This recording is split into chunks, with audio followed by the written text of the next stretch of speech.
Hey everyone, TimaeuSS here. Welcome to another Duet Night Abyss video, and just in case you missed it, Duet Night Abyss is now available on Steam. That's right, for PC. Remember, we had the PC client, but it also is on Steam for those of you guys that prefer that client. And you know what? Taking a look at the first number for the Steam release, it's not that bad. I know you can see that from the subreddit. They're saying, oh, how they massacred my boy, but 1300?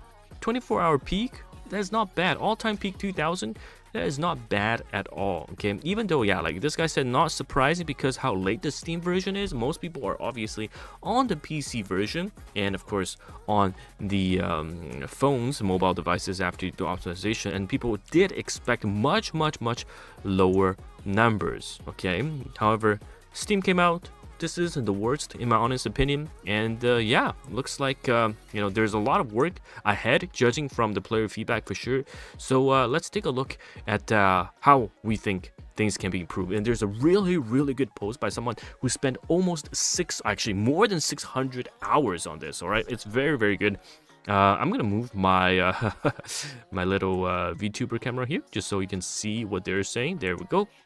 And I pretty much agree with everything they have written here. Well, most of it at least, and we'll go over it, okay?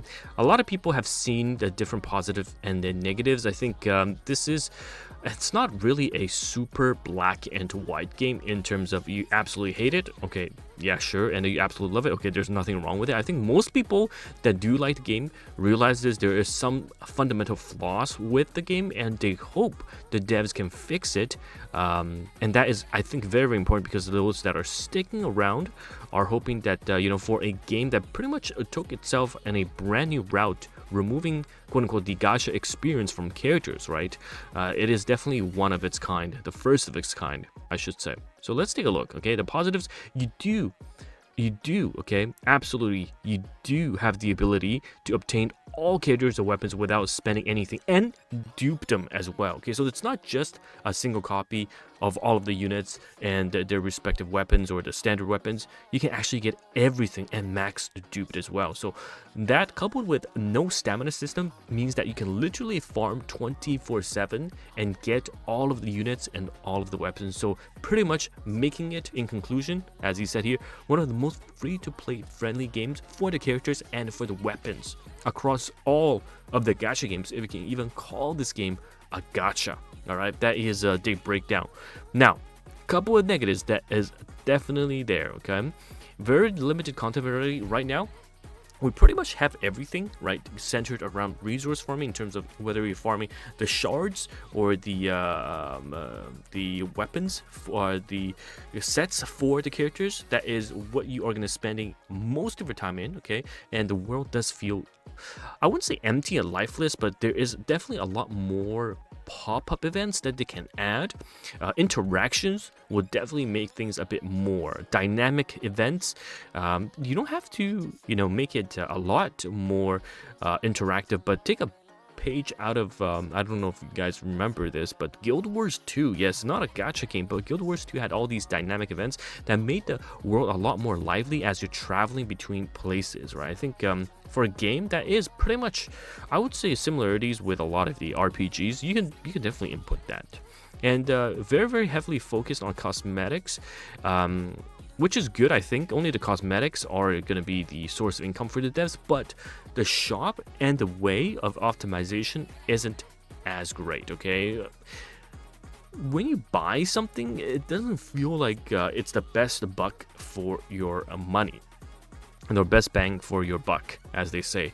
So I think they can improve the monetization aspect of it a lot. They definitely should be able to do that, because right now, for the small spenders, they spend money to support the game, but they don't feel the need to spend the money to essentially get the most value. It's almost like that, all right?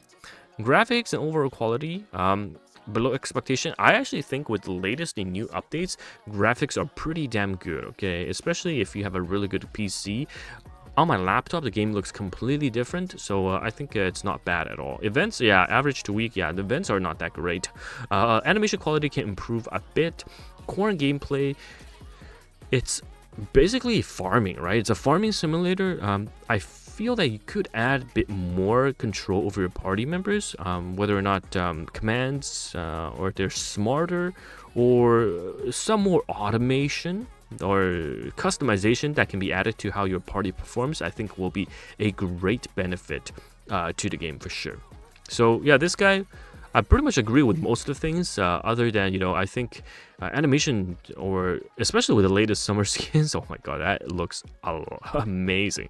So other than that, yeah, I completely agree. I feel like it is definitely one of the most free-to-play friendly game, 100%, and they need to build on that so that people will stick around. Especially, yeah, a lot of people are on the fence basically for the next major update. Okay, and the game has to pretty much break its mold. Right now, it's already edging towards the Kuma route with the skins and whatnot, which I think, yeah, it worked out for games like Snowbreak, so that is no problem. But they need to do a bit more than that. All right, they definitely need to do a bit more than that. So we'll have to see. Some people are taking a break for sure and coming back. The farming thing, you know what? If people are pretty much AFK farming or phone macro farming and things like that, just make it so everyone can do that offline, or background farm, or something that can happen without the user's numbness input, right? But yeah, I guess the devs do have to find a balance. They do have to find a balance. So Steam numbers, not as bad as it seems. That's not the worst, considering that the Steam version came out on the 19th, I believe. But a lot of things still need to be changed, and yeah, I personally am waiting for quite a few changes, because for me, especially version 1.1, one of the biggest reasons why I'm sticking around is that the characters look very, very cool. But also, okay, if you guys remember, we have been revealed some really, really beautiful characters, right? Like the twin tail black hair guy and this mommy unit. Oh my god, like I'm sticking around 100% for her. Okay, I need to see this unit get released, and oh my god, that mode placement I just realized. I need to see the character get released, and I need to pull for 100%. But yeah, let me know your thoughts, and I think the game definitely has some ways to go before it cements itself as one of the pioneers of gacha space. I mean, it already technically removed the entire gacha system, making all the dupes of the characters' weapons farmable. That's already very, very unique, but it needs to survive, right? I mean, it definitely got a lot of people to try out the game, but the gameplay loop needs to be good to survive so that the players stay. But yeah, we'll have to see. I think the next major update is gonna make or break the game. So looking forward to that, and if you're interested, again, link to the game is always in the description or in the comments down below. Until then, thank you so much for watching this video, and it is TimaeuSS here, and I'll see you guys in the next one. Goodbye now.